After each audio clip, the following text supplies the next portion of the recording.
Hey, how are you, Andrea? Good. How are you, You Charity? look a little white to have been in Florida for as long as you were there hanging It was out. raining. Oh, well, that It doesn't really, rained a lot. that's crap. So, Yeah. did they not get the memo? Andrea is coming.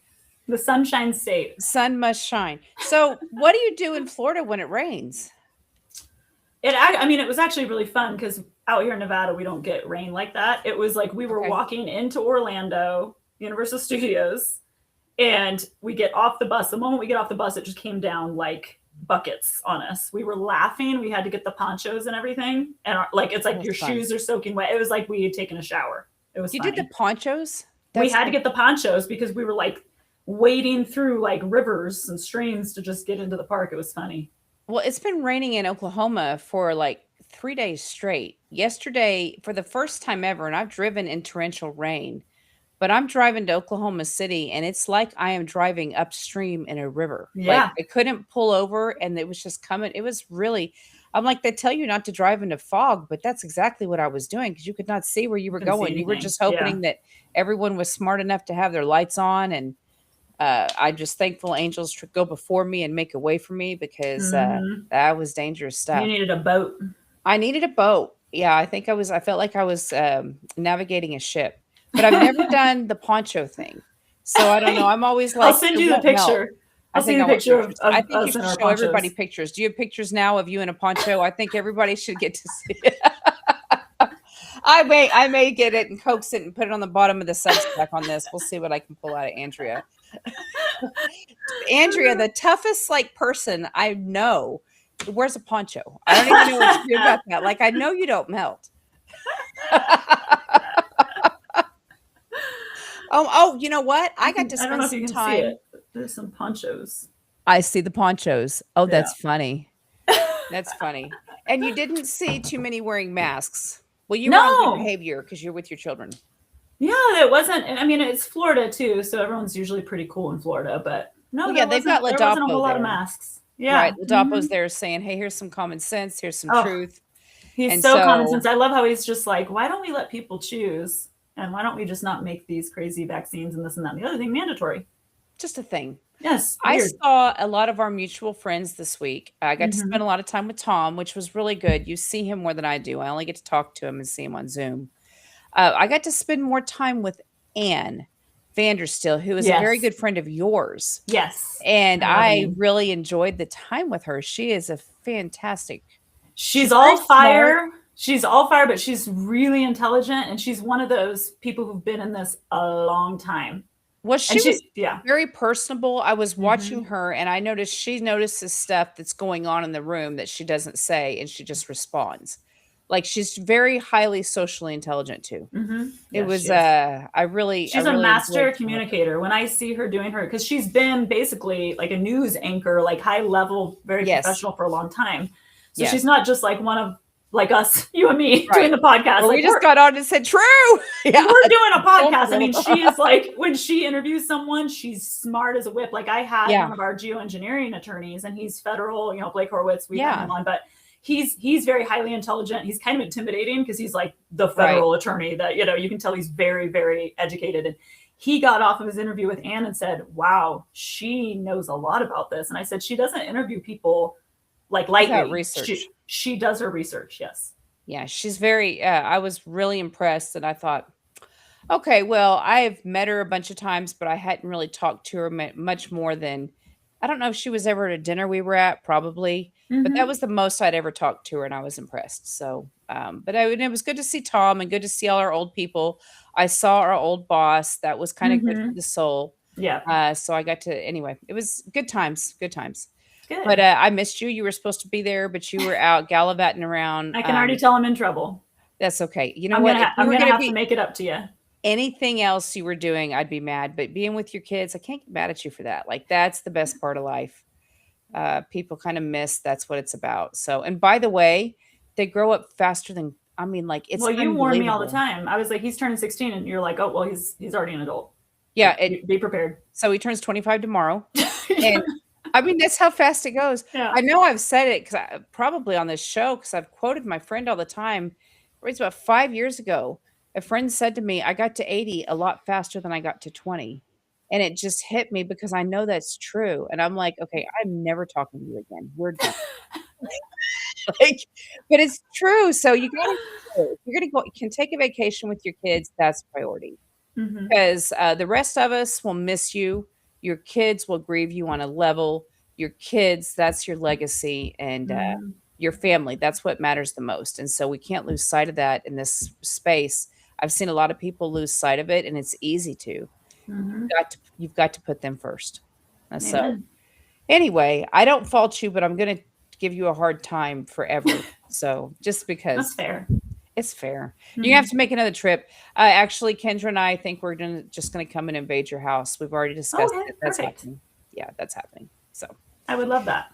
So you brought on another rock Yes. star. I don't Yes. tell us who you're bringing on and what's going on. Heather Smiley, and she's up in Michigan running for US Congress up there.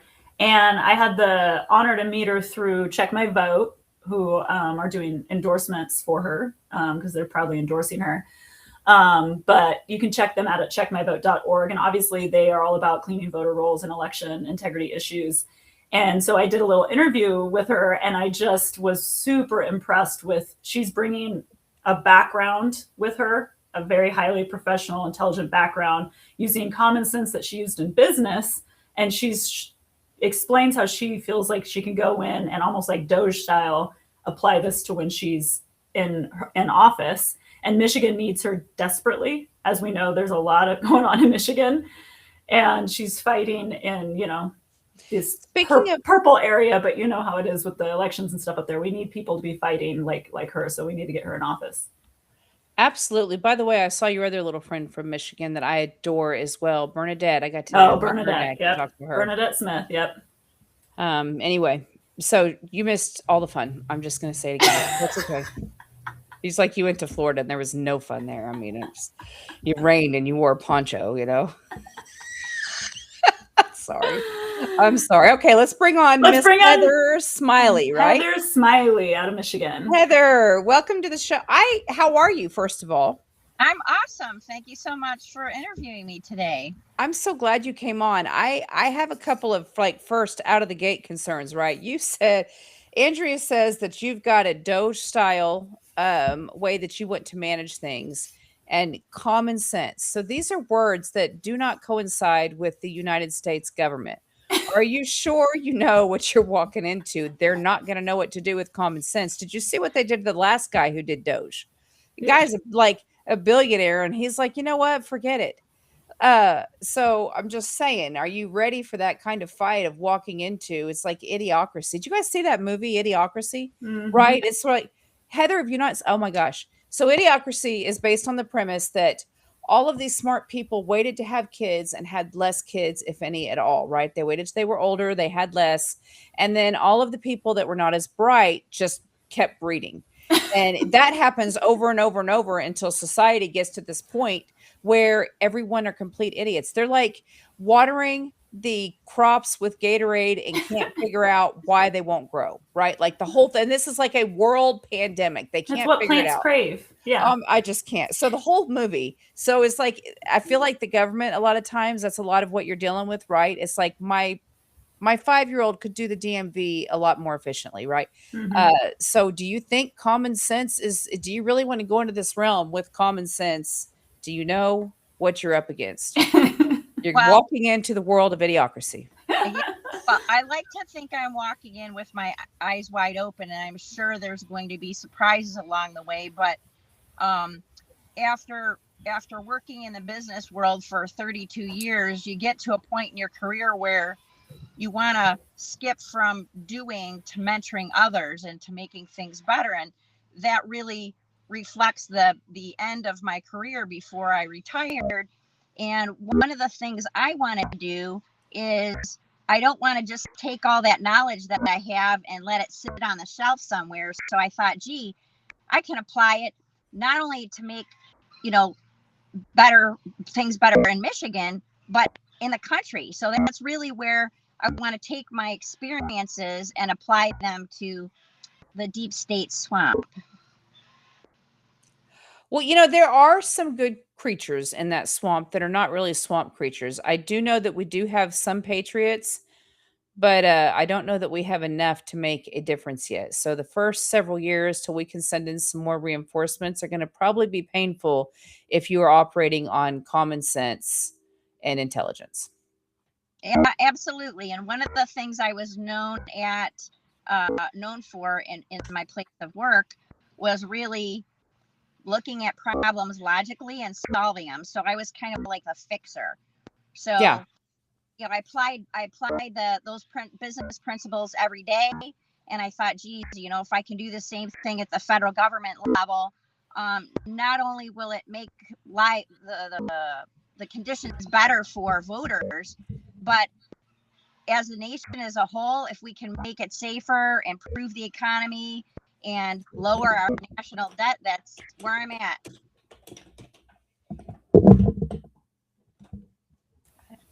So when I met Heather, we had a good conversation about, we were focused on election integrity issues, and one thing that you brought up, Heather, and then you and I were sharing some articles about it. You were talking about, taking good data. You said a lot of great things. Well, one of the things that I have been talking about with the Check My Vote volunteers is obviously they're working with cleaning up voter rolls and how important that is nationally.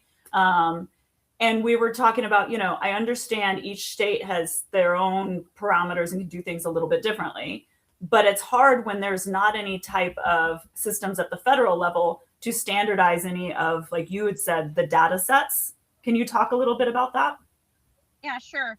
So the last 10 years of my career, I worked in global data insights and analytics. And one of the things that we did was we were pulling large data sets together. So for the voting example, if every state does things a little bit differently, what you can do is the federal government can say, here's our data standard, and we need these sets of data. I don't care if it's 1, 2, 3 or 3, 2, 1 or whatever, but you can map the state data so they can retain their independence from the federal government, but that we can consume that data at the federal level, knowing what that data map looks like, pull it all together, and then we can actually compare apples to apples. So that's really where, from a voter integrity perspective, we have an opportunity to do that. But not only can that same principle apply to, voting, it can apply to, like, look at the examples of, Social Security fraud, of Medicaid fraud, of Medicare fraud. So one of the things as data in the data science world is if you can pull all that data together, you can get actionable insights out of it. Not looking just in the rear view mirror of what happened, but you can take that information, which is called descriptive analytics. You can take that and say, what should we do going forward? For example, prescriptive analytics, what should we do?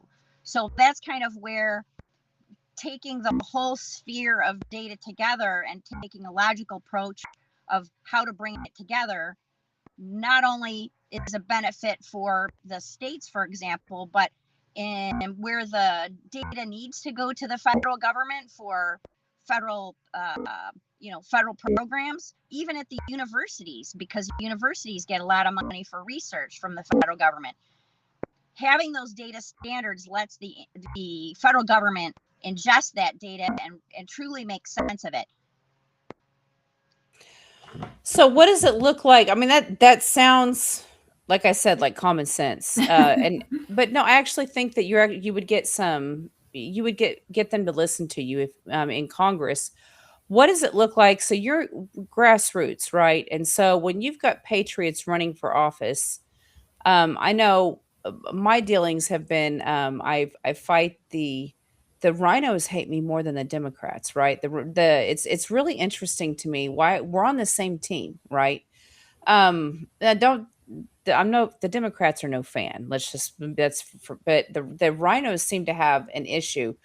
What is that looking like for you? Are you getting people that are helping you get on board? What does it look like? Are you getting in front of the voters? What is the response from the voters?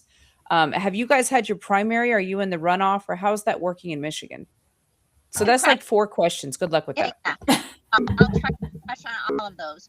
So our early voting in Michigan starts on this Thursday, and it goes until the primary election on August 4th. Because I don't have a challenger, I'm automatically on the ballot running against the incumbent. Hold on a And second. Wait. The primary, they've got early voting open for a month. Is that what you just said to me? A month?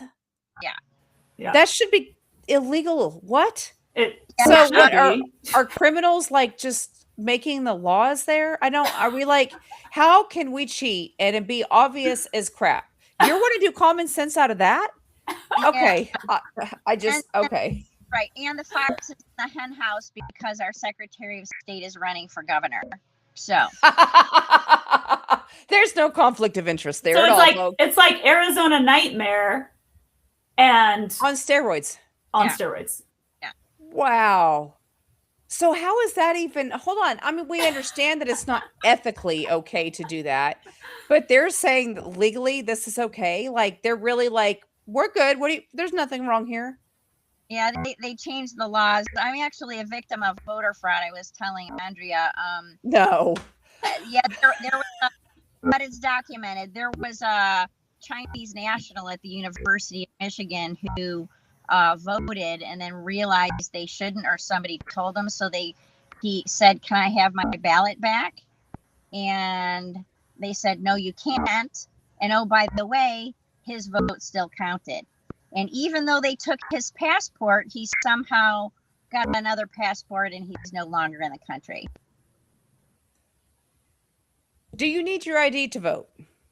Could I just make a trip up to Michigan and throw in a Yeah, ballot? we could all go vote for her 10 times. Yeah, So I just make a trip up? Is that how that works in Michigan? I mean, like, Yeah, are you serious?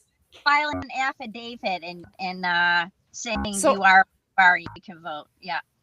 So I just sign a piece of paper. I could step up there for the weekend, sign a piece of paper, say, "Oh, I live here," and lie, because Democrats don't lie. So we don't have to worry about that. Nobody's going to do that. But somebody could just go up and be there for the weekend and say they live there and cast a vote and walk away. And they've got a month to do it. So if you can't come this week, don't worry about it. You can come in a You got a couple whole weeks. month. You're still good. Yeah. And pretty much. they do the mail-in ballots like in my state to everyone. I joke that everyone in my state gets so I mail-in really don't ballots even have to vote there. automatically. Yeah, it automatically sends you, and Unbelievable. it's like everyone gets 6 of them, and then they ballot harvest. Yeah, and you forgot about Yokava. So if you live overseas and you don't get a vote or it gets mailed from a house in downtown Detroit, that's okay too. I just This is Okay. why we need Heather to win in Michigan really bad. So Well, also, Heather, I don't talk know. about.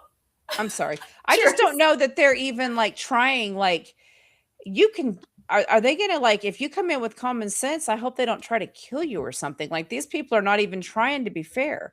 Like, this is criminal. How can you, in any like realm of reality, say this was a legitimate election? Like, Right, we're going to well- leave. I don't understand that. Yeah, that's Okay. at the level. But I for example, digress. but at the federal level, before they went on summer break, the incumbent voted on every piece of legislation that was targeted at stopping fraud. So, for example, if you have, elderly parents, or, someday you're going to be on Social Security, a while ago, she voted against consequences for committing Social Security fraud. And, you can look that up and find it. So, with all the Medicaid and Medicare and all the fraud going on, they recently had a bunch of legislation before the break that went through, and it passed, thankfully, because the Republicans have a majority in the House. But the incumbent and the Democrats all voted against stopping fraud. So that's committing another level of fraud, because they say it's okay and it's sending the wrong signals to the people that are doing it. It's hard to believe. Okay, I won't go down that yeah. rabbit hole. I really, Yeah. really get bad. Andrea and I were one time, I was the policy analyst for an organization and I was looking at part. Do you remember this, Andrea? It was a 300-page document and they were talking about making prescriptions cheaper. But you get in the middle of it and they start saying, "Oh, we're going to pull out of Social Security." And I'm like, that's not even what this is about. They just slip it in. They slip it in. So if you get into if you get into Social Security fraud, I mean, I'm sure they make the safeguards for themselves, but I think stuff like that should definitely qualify. But we'll go down to that rabbit trail. I will stop, and you guys keep. Where were you going, Andrea? Yeah, Get us back on track. well, I'll leave you with this. You had mentioned that you have kids. There was a piece of legislation called No Student Aid for Ghost Students Act. So that's students who really don't exist who get federal student aid, FAFSA, and she voted no against that. So, like I said, you can't make it up. I just got to say, if I was a criminal in the United States of America, a smart criminal can get a lot of money. Like, you don't even have to go to school and you can just be like, I'm going to just say I'm going to school. I didn't even know they did this, like, right? Like a ghost student. Wow. Okay. Never mind. Well, and one thing that Heather and I talked about, of course, like right out of the gate, I asked her a question. She goes, well, the SAVE Act would be a great start. I mean, like, what is it? Like 80% of Americans want the SAVE Act, but then our elected representatives, and like Emerald Robinson posted something recently, and it's just, if our elections aren't secure and our votes aren't actually counting, then yes, the criminals who were selected, not elected, are going to act like criminals because we can't get our real representatives over the finish line. So election integrity for me is just ground zero. I know there's a lot of fights that feel like are the biggest fight out there. But, I was telling Heather how, Charity and I call it rhino hunting. And there's a couple questions you can ask candidates to find out if they're rhinos. And I've talked to Fani about this too. There's so many of them that, 2020 is a long time ago. We don't need to bring that up anymore, right? Like, the elections in the past are a long time ago. One thing that I want you to elaborate on a little bit, Heather, is like you were just talking about data sets, taking real data sets, analyzing them, and then seeing what happened in the past to make sure we don't keep making the same mistakes. And I think we were looking at Colombia, and you sent me an article from France where these guys are hand counting in one day elections. They get them all counted by hand in other countries. So one thing she said to me, she goes, why are we not looking at the ones that do it well, where it works, and emulating that? Can you elaborate on, with your past experience? Yeah. So one of the things we do in business, and it's a common practice, is it's called benchmarking. So we try to find those companies or those entities, or in this case, the countries. We try to find the ones that do it best. We get a non-disclosure agreement. We sign a non-disclosure agreement, and we get to peek under the covers of not only how they're doing it from the public's facing view, but how they're doing it at a granular level. So we know from top to bottom the best way to do something. And if we talk to 10 of our friends or 10 different states or 10 different countries, and we say, okay, I like bits and pieces of each of these, what we can do is we can put together a solution that not only works out of the gate, but it's the best solution possible. And we could do that not only for voting, but we could do that for a multitude of other opportunities as well.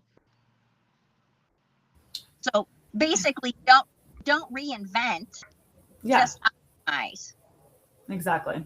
And I mean, in my state and in Michigan, like she's talking about the month-long voting and the mail-in ballots.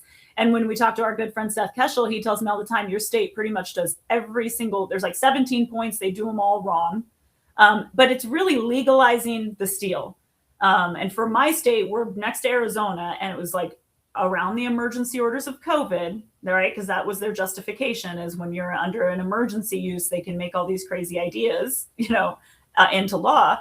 But then they just keep going past it, right? They're like, oh, we really liked that. That worked well.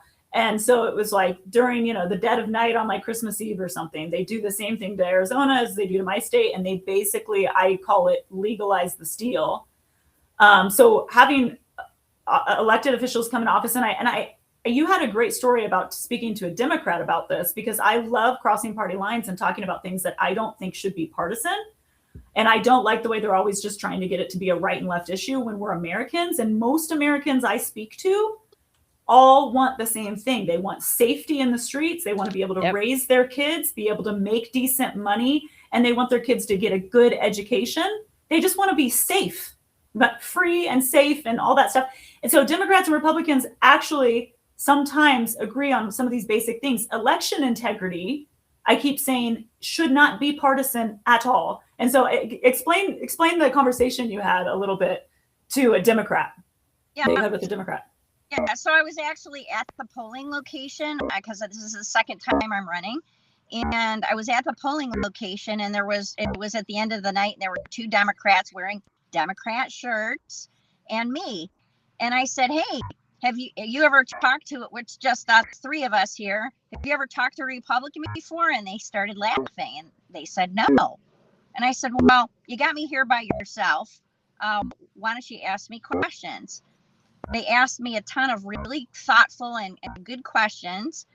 And at the end of the conversation, the one lady said, I wish I would have talked to you before I voted. So my takeaway and my approach is, I'm not running a campaign. I mean, although I do need donations, don't get me wrong, but I'm running an education mission. And one of the things that I found is, and I'm going to Democrat strongholds. I'm going to, Democrat meetings. I have one tonight, as a matter of fact, about healthcare. But one of the things I'm finding is they listen to far left media rhetoric, and they truly are uninformed. So one of the things that I do is I say, well, did you know that the person who's in office voted this way? And they'll say, no way, that's not right. And I'll say, well, sure it is. And I pull it up on my phone and I show it to them, and they said, wow, I didn't know that. So the problem that we have on, I'll call it Team Red, from top to bottom on the ticket, is that the mainstream media won't cover us, and they won't cover the voting record of the people who are incumbents. So it's kind of like a double-edged sword. And this is why one of my rhino hunting things that I'm strong on, I hate carpetbaggers, for one, because I in my state, I'm sick of people who've not been here for very long at all coming in and pretending they strap on their cowboy boots and pretend to be Nevada ranchers, and they just came here from California kind of thing. So carpetbagging is a big issue with me. But the incumbent thing, I keep telling Charity, I'm like, I know that there's a few people we like that have been in office before and have been in office for a long time that we might want to still keep. But I'm almost to the point of making a broad sweeping statement of no more incumbents. I love you, like Massey, you did great. It would be great to have good people in office, but maybe help the new guy in, right? Maybe help advise and consult some new, fresh faces to come in. If the American voters would understand that if you keep voting for the same people, you're going to get the same results. It's driving me nuts. I want to see fresh faces, and I want to see people like you who are doing this. You want to be a public servant, a true public servant. You want to take your professional history and your knowledge. And I think that that's the way our founding fathers wanted politicians to be. People who were smart, had professional careers that could lend insight and ideas. And then when they're retired from that, they can be a public servant for a bit, and not for 26 years, and not be basically money laundering and becoming more wealthy in public office. It shouldn't be that way. I'm like, term limits, no more incumbents. Yeah, but we've got to have, the swamp has got to enact their own term limits, right? Yeah, so how's that going to happen? There's that. Yeah. Well, and it's because we put people like Heather in office. That's how. Yeah, that's how it happens. Because you get people that actually have integrity, and that's up to we the people. I was talking to someone today about the Republican Party, and they're like, the Republican Party this and that. And I'm like, if you look at the platform of the party, those are the values that the Patriots have. Yes. If you don't see your Republican Party standing up for those values, it's up to you to change it. It's a bottom-up party. Change it at your precinct level, then you change it at your county level, and then that moves to the state. We've got to do the hard work. I hear a lot of complaining and very little people doing it. Mhm. The cost of freedom is everything. Mhm. It And costs your time, it costs money, and it costs a lot of your time, right? Like I don't watch TV. I mhm, do, you know what I'm saying? I don't, there's not time.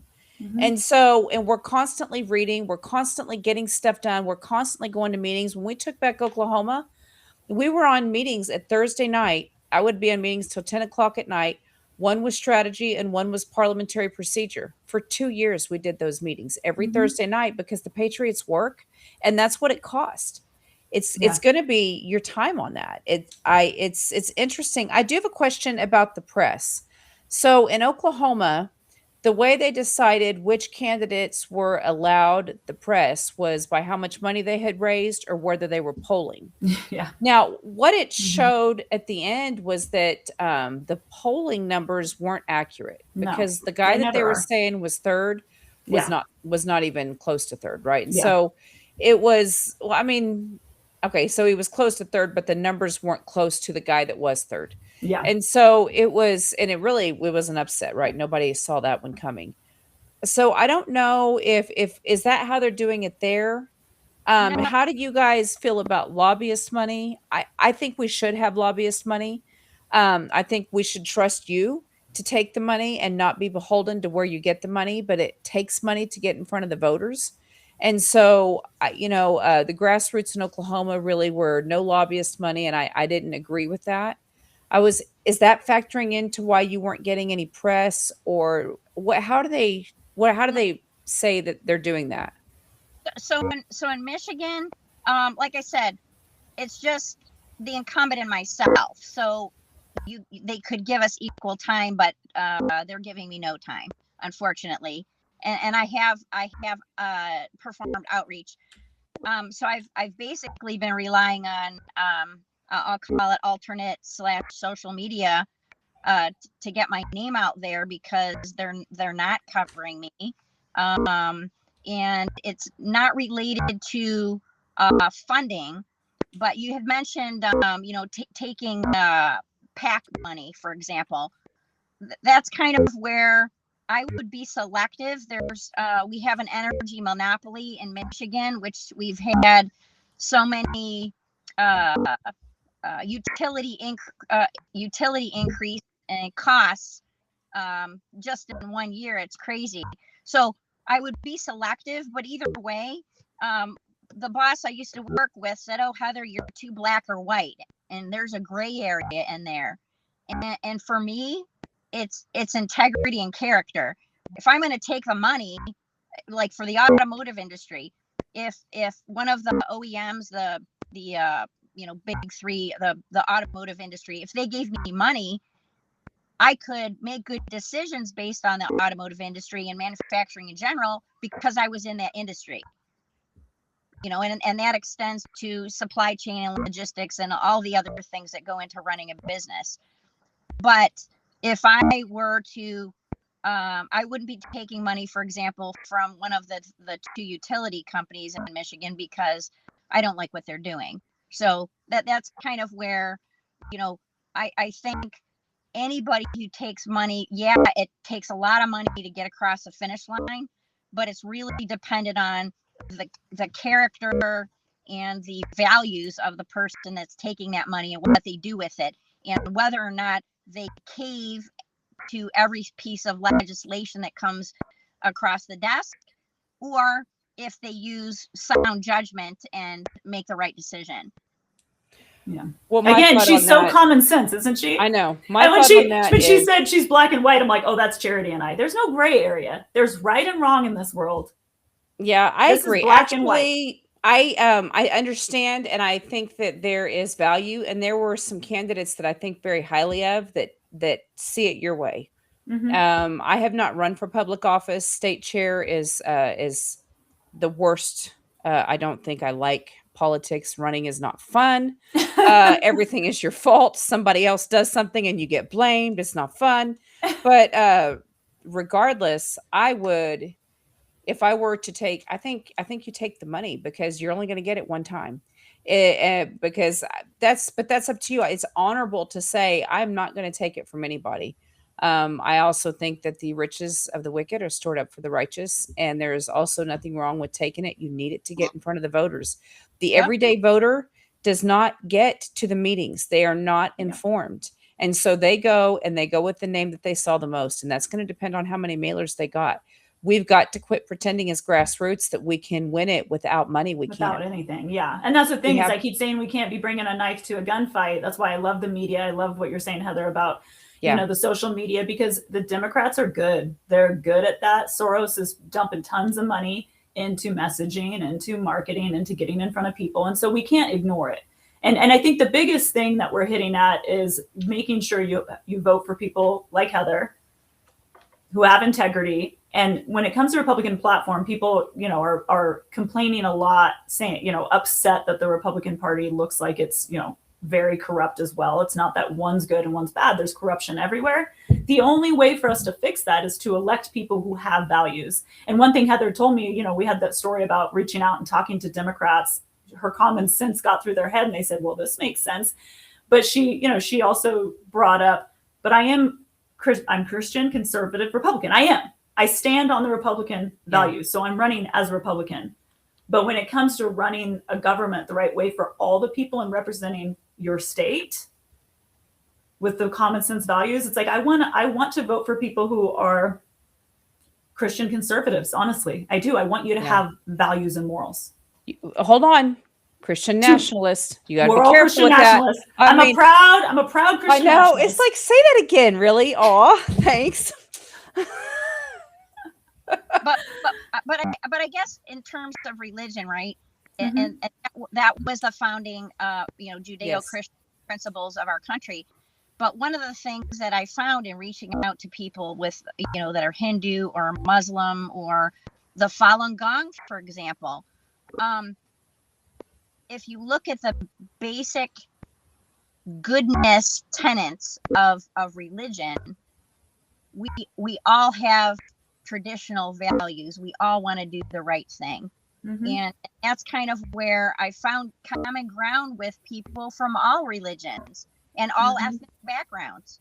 Yep.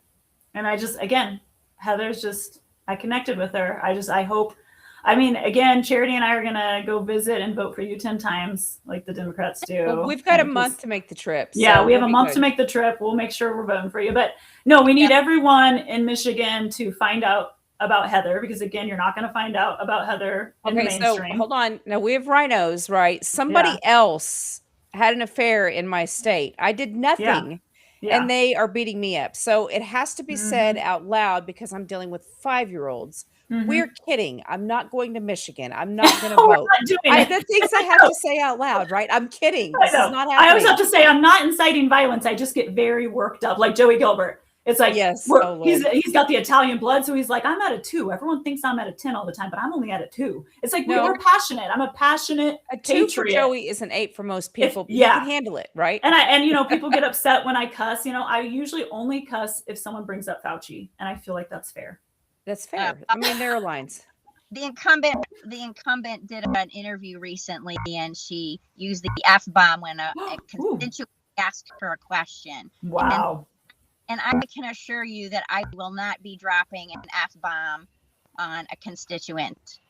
That's good for you. Boy, they would murder her right there in front of everybody in Oklahoma. Right there in front of everybody. In Oklahoma, you can't do that. They go to church on Wednesdays in Oklahoma. Yeah, they have like a 5-day church cycle there. It's Sundays and Wednesdays. Her and Tom wanted to come do an event, and they were like, let's do Wednesday. I'm like, you can't do Wednesday. Nobody will come.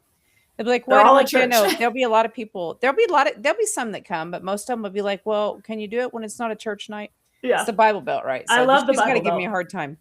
But so anyway, we need to help get Heather's information out. That's so I'm hoping this goes out all to the Freedom Brigades. If you're in Michigan, please share her information. Yes. And connect with her campaign. I keep throwing it up on the screen here. And if Smiley for Congress. Extra money to throw around, go donate to smileyforcongress.com, because we need to be supporting patriots and getting patriots in office. We're at war. We've been infiltrated. And not everybody that says they're Republican is a Republican. So when you see one that you recognize is actually going to uphold your values, support them because they've agreed to stick their head above the sand. So we need you to hold them up. Amen. Hey, Heather, thank you for coming on today. You guys, you can take back your community 4 hours a month of your time. I know that your time is under attack. 4 hours a month. If you take back your community, we take back the republic. That's how this works. It's up to you. God put you on earth for such a time as this. You are here for a purpose. You're not just supposed to sit around and talk about it and be mad. Do something. We want to help you. Go to freedombrigades.com. It's free. Nobody's making any money on it. By the way, while you're there, you can support us. You can go to our affiliates page. You guys, you know, you want to stay out of the big box stores, right? Everything there is killing you in one way or another. So shop the affiliates, buy from Patriots. It's healthier for you. And then you are also not funding your own slavery. It's a fun deal. So you guys, thank you for coming on. We will see you next week. God bless. Bye.